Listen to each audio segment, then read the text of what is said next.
케네스 헤긴 치유학교 시청자 여러분 안녕하십니까?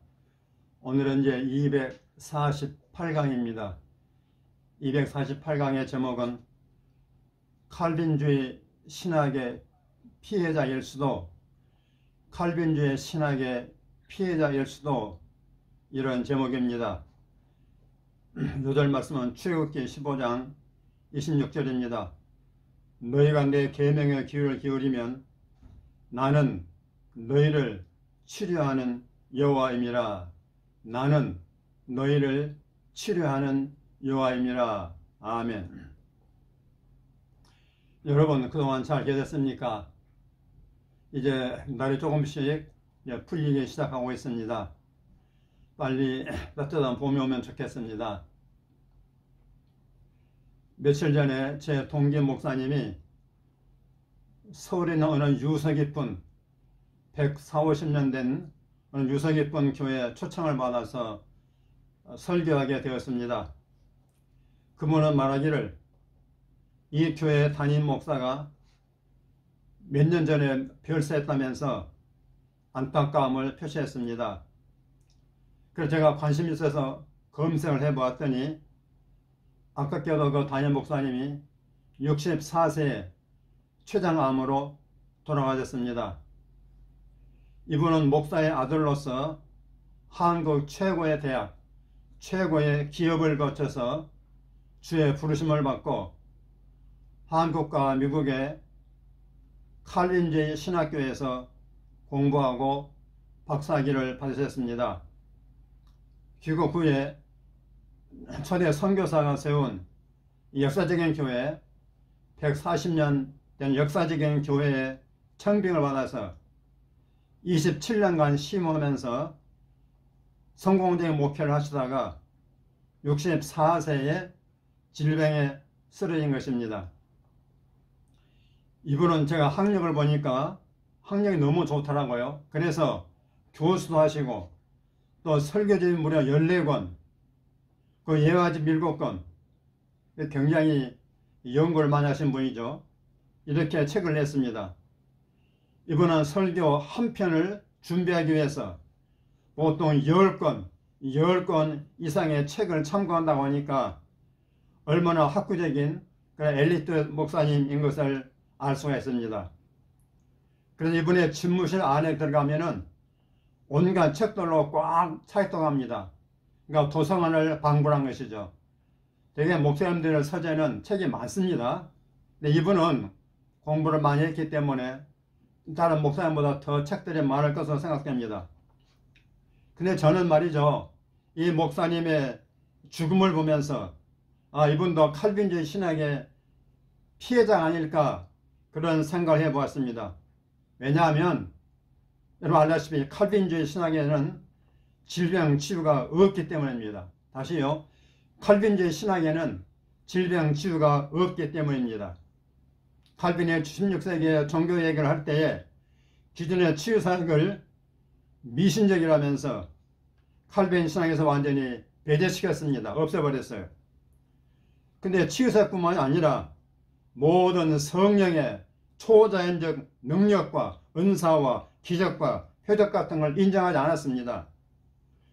그런 능력과 역사는 초대교회에 있었지만은 이제 성경이 완성되고 마지막 사도 요한이 죽은 후에는 더 이상 필요치 않아 완전히 종결되었다는 소위 뭡니까?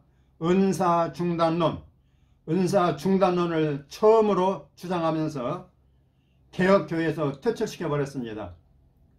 그 이후로 개혁교회는요, 성령 은사 능력 치유 예언 방언 이런 건 없어졌습니다. 특별히 이 은사 중단론은 19세기 장로교 프린스턴 신학교의 교수였던 B.B. 워필드가 거짓 기적이라고 하는 책을 써서 그 당시 활발하게 일어나고 있던 믿음 치유 운동에 찬물을 끼얹었습니다. 그래서 치유 운동은 교회에서 차츰 사라지기 시작했습니다. 그래서 여러분, 미국의 장로교, 미국의 칼빈주의 계열의 신학교들은 장로교도 있고 침례교도 이 칼빈주의 신학이 있습니다. 그래서 장로교든 침례교든 은사 중단론 입장이기 때문에 치유를 비롯해서 성령의 은사, 능력, 기적 이런 사역을 거부합니다. 따라서 이런 신학교 출신은 특별히 그분에게 어떤 성령의 은사가 있지 않는 한, 또 폭넓게 신학을 공부하지 않는 한 학부에서 배운 대로 치유도 은사도 없다고 가르칠 수밖에 없습니다. 그 대표적인 인물이 제가 늘 소개했던 잭 디어 교수 아니겠습니까? 미국 달라스 신학교의 구약 교수. 이분이 대표적이었죠. 물론 거기서 나왔지만 나중에. 제가 얼마 전에 강의한 대로 미국의 대표적인 침례교 칼빈주의라고 할 수 있는 척 스윈들 목사님. 이거는 아주 미국에서 거의 뭐 탑 클래스에 들어가는 유명한 목사님이신데, 이 목사님 책에 보니까 이사야 53장 4절 5절 거기에 나온 질병 치유의 언급을 부정했습니다. 그 육신적인 병의 치유가 아니다. 그 영적인 치유다. 이렇게 틀린 주장을 했습니다. 그건 분명히 틀린 주장입니다. 그것은 제가 볼 땐 그래요. 또한 댈러스 신학교에서는 현재 현행 여러 군데 행해지고 있는 모든 치유사항은 전부 다 가짜다. 그건 진짜 아니다. 가짜 속임수다. 그렇게 정의하고 그렇게 가르칩니다. 잭 디어 교수는 그렇게 믿고 그렇게 가르쳤습니다. 그러니 뭐 이건 뭐 확실한 거 아니겠습니까? 이처럼 이 시대 최고 신학자, 최고 목회자가 그렇게 믿고 가르치니 일반 신자들은 뭐 알겠습니까? 성경대로 믿지 않고 이런 사람의 말을 진짜인 줄로 알고, 이게 진짜인 줄로 알고 믿는 것입니다. 참 요즘에 신자들도 좀 똑똑한 신자들 많은데 이런 것 좀 연구해가지고 좀 주장도 하고 하십시오. 이런 학자들은 말이죠, 목사들은 성경을 연구하면서도 하나님 말씀을 믿지 않아요. 성경을 연구하면서 하나님 말씀 믿지 않는단 말이에요. 또 예수의 말씀도 믿지 않고 사도 바울의 가르침도 믿지 않고 오로지 자기의 신학의 가르침만, 가빈주의 신학, 개혁주의 신학, 자기네 신학의 가르침만 하늘처럼 받드는 것입니다. 그게 여러분 맞습니까? 그 결과로 서울대 성검 목사님처럼 64세 최정암으로 별세하는 일이 생긴다고 저는 생각합니다. 여러분 64세면 아직 죽을 나이가 아닙니다. 성경이 뭐 딱 나이가 정해진 건 아니지만 그래도 70 이상은 살아야지 않겠습니까? 요즘 같은 현대 시대에 의학이 발달하는 시대에 말이죠. 물론 여러분 잘 들으십시오. 병이라고 하는 게 사람의 신학 따라 생기는 건 아닙니다. 그렇지 않겠어요? 사람 신학 따라 병이 생기는 건 아니지만은 그 목사님께서 저처럼 장로교 신학을 공부했다 할지라도 성경이 말하는 치유에 눈을 떴더라면 더 오래 살 수도 있었을 것이라고 믿기 때문입니다. 이분이 말이죠, 감리교를 창설한 웨슬리 목사님의 책만 읽었어도 운명이 달라졌을지 모르겠습니다. 여러분 알다시피 제가 여러 번 강의했습니다만 웨슬리 목사님은 일찍부터 20살부터 몸의 건강, 우리 육신의 몸의 건강이 영의 건강 못지않게 중요하다고 깨달았습니다. 몸의 건강과 영의 건강이 똑같이 중요하다는 겁니다. 여러분 이게 진리 아닙니까? 여러분 몸의 건강은 무시하고 영의 건강만 중요하면 됩니까? 몸과 영은 같이 중요하다 이 말씀이에요. 이게 진리 아니겠습니까? 그래서 웨슬리 목사님은 20대 초반부터 몸의 건강, 영의 건강과 못지않게 똑같이 중요하다고 깨닫고 성경적인 치유를 믿고 가르쳤으며 치유를 많이 연구했습니다. 그 자신이 건강을 돌보면서 88세까지 팔팔하게 말 타고 다니면서 전 지구를 10바퀴 돌 정도로 그런 많은 거리를 다니면서 전도하고 목회했기 때문입니다. 이런 목사님을 배워야 하지 않겠습니까? 적어도 목회자를 오면은 똑바른 목회자를 하게 되면 이런 웨슬리 목사님을 본받아야 목회가 잘 되리라고 믿습니다. 이 훌륭한 장로교 목사님이 저 타교단인 감리교 웨슬리까지 갈 것도 없을 것 같습니다.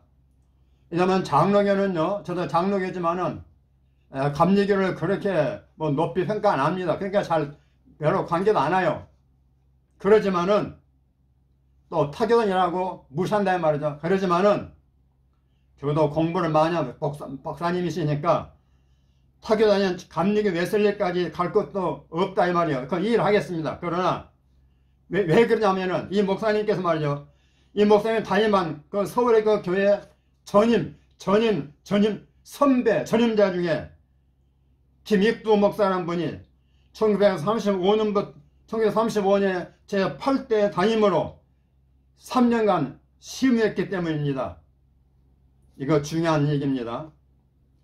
이 목사님이 담임한 그 교회, 오래 옛날 선교사가 세운 그 교회 전임자 중에 김익도 목사님이 1935년도에 제 8대 담임으로 3년간 심의했다 이 말이죠. 여러분, 김익도 목사가 누굽니까?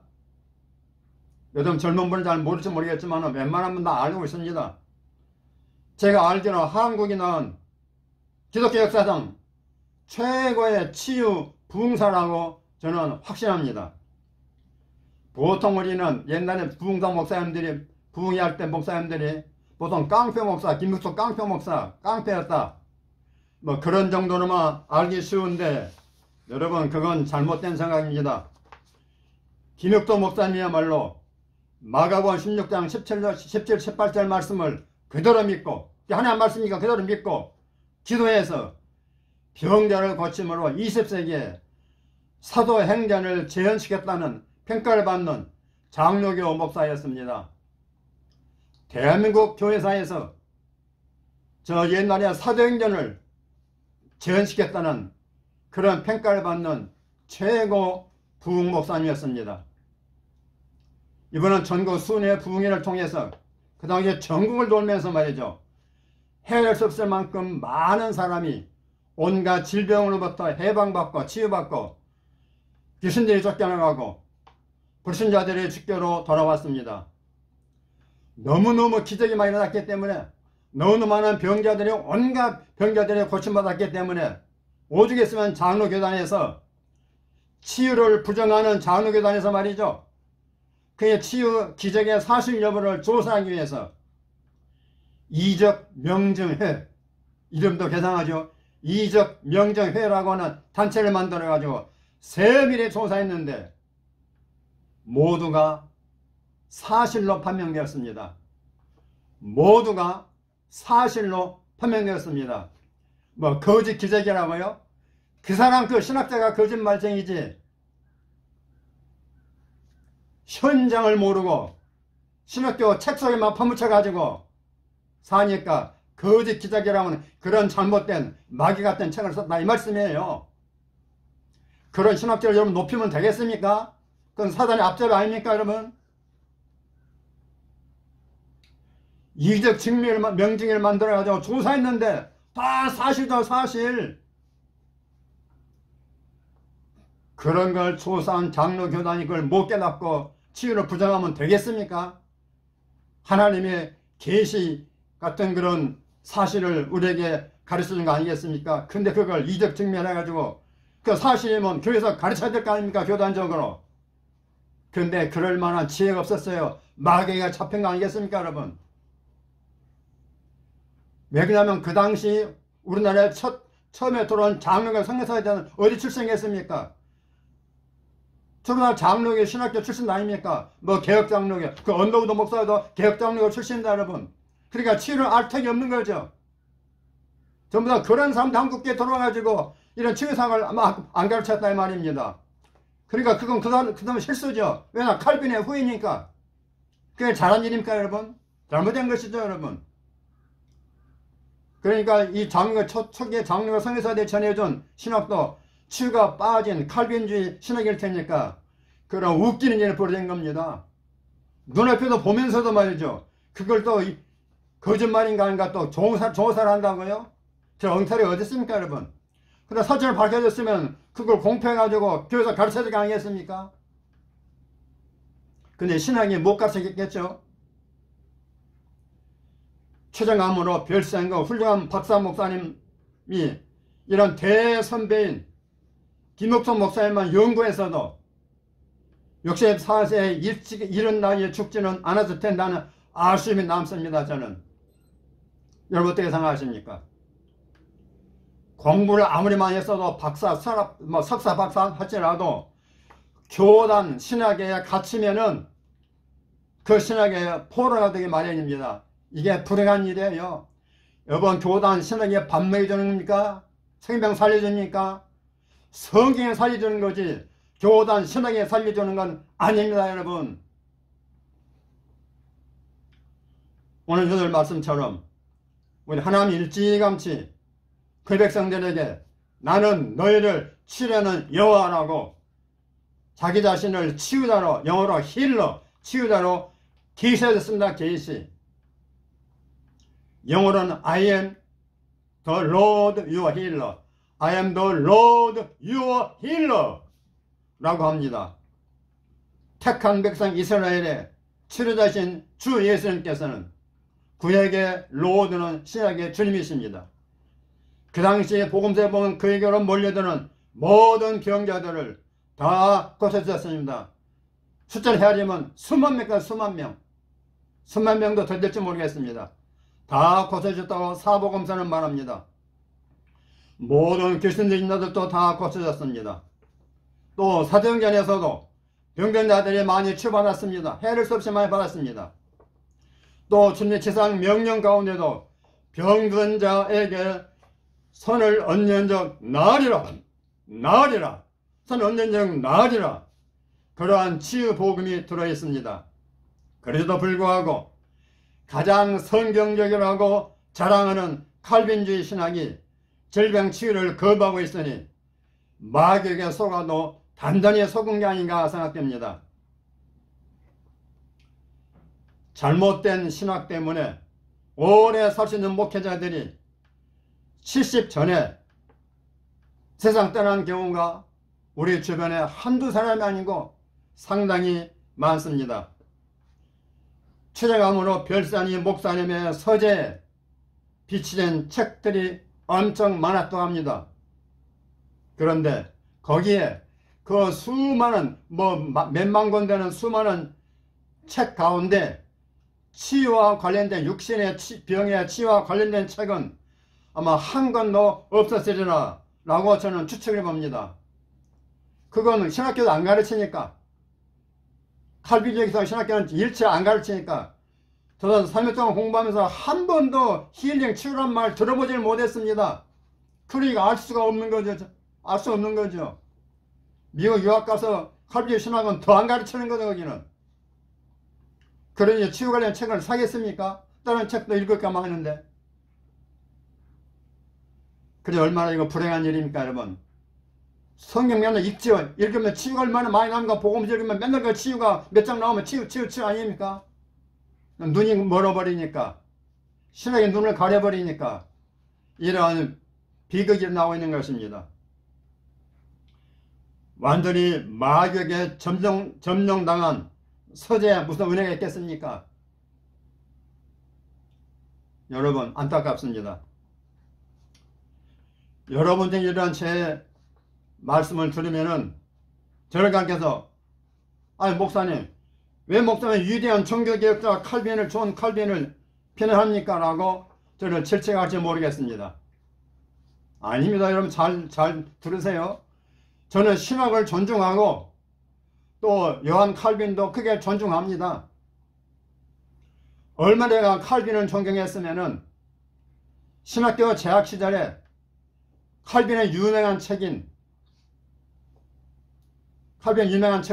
제가 번역까지 했습니다. 존 칼빈의 저서 중에 골든 북렛 오브 더 트루 크리스천 라이프 골든 북렛 오브 더 트루 크리스천 라이프 라는 책이 있는데 이 책을 한국말로 참된 그리스도인의 삶을 위하여 라는 제목으로 도서출판 엠마오에서 1983년대에 발행했습니다. 제가 신학교 다니면서 제가 번역한 책이에요. 요한 칼빈의 책입니다. 참된 그리스도인의 삶을 여러분 검색해 보십시오. 이 책은 얼마나 유명한 책인지 아세요 여러분? 어거스틴의 고백록, 토마스 캠퍼스의 그리스도를 본받아, 존 버년의 철력전과 겨룰 수 있을 만큼 훌륭한 작품으로 알려져 있습니다. 참된 그리스도인의 삶을 위하여. 그 책은요, 작은 책이지만은 어거스틴의 고백록, 토마스 캠퍼스 그리스도를 본받아, 존 버년의 철력전과 겨룰 수 있는 그 정도로 고전인 책입니다. 그 책을 제가 번역했다 이 말이에요. 제가 개혁교 신학교 다니면서 칼빈 너무 좋아해가지고 그 책을 번역했다 이 말입니다. 검색해 보십시오. 칼빈의 기독교 강요가 인류 역사에 얼마나 지대한 공을 내렸습니까? 서구 역사를 바꿔버렸습니다.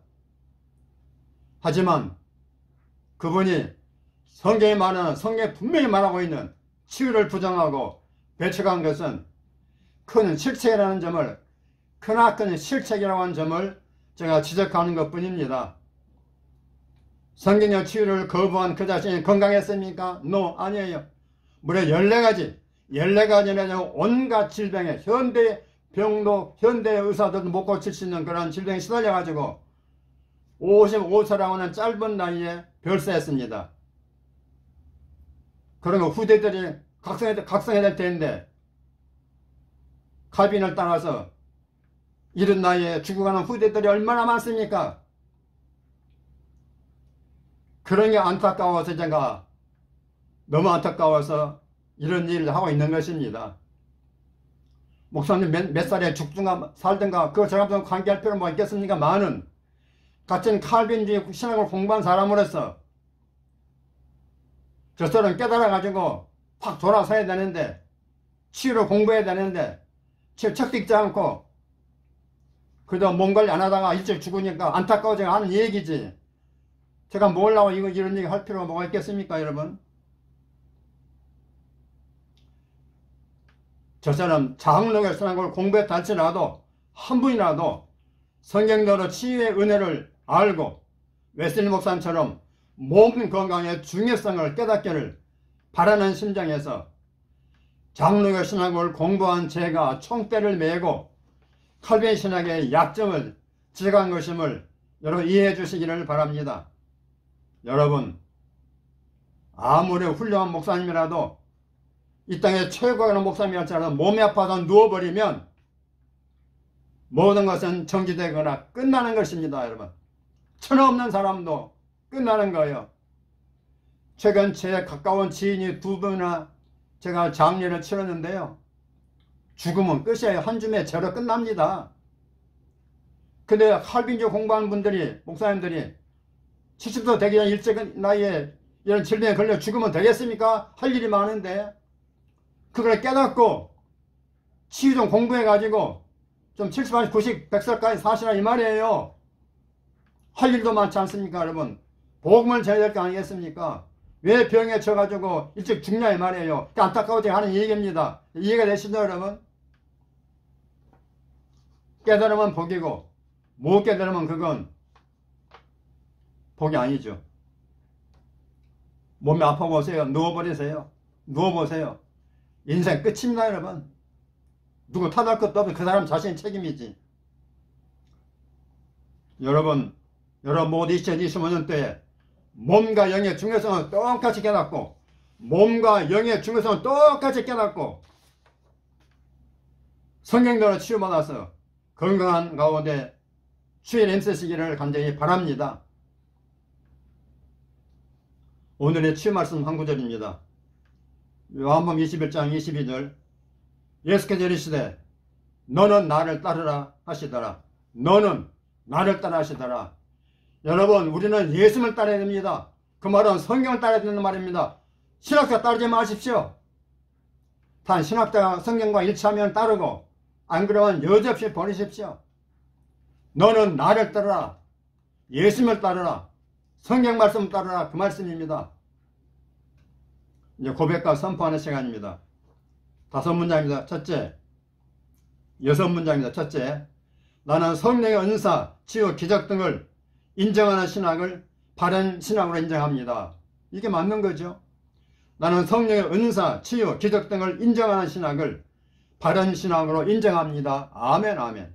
두 번째, 나는 지금도 하나님의 치유, 예수님의 치유, 성령의 치유를 믿습니다. 아멘, 아멘. 누가 감히 성경에 나오는 치유를 부정합니까, 여러분? 엉터리 신학자입니다. 세 번째, 영을 담은 몸의 중요성과 치유 복음을 알면 더 건강에 살 수 있습니다. 아멘, 아멘. 영을 담은 몸의 중요성과 치유 복음을 알면 더 건강에 살 수 있습니다. 아멘, 할렐루야. 네 번째, 성령의 복음 안에서 나는 이미 치유받은 줄로 믿습니다. 아멘, 아멘. 여러분, 성령의 복음 중요합니다. 성령의 복음 안에서 나는 이미 치유받은 줄로 믿습니다. 아멘, 아멘. 다섯 번째, 예수가 채찍에 맞음으로 나는 치유를 받았다고 믿고 고백합니다. 아멘, 아멘.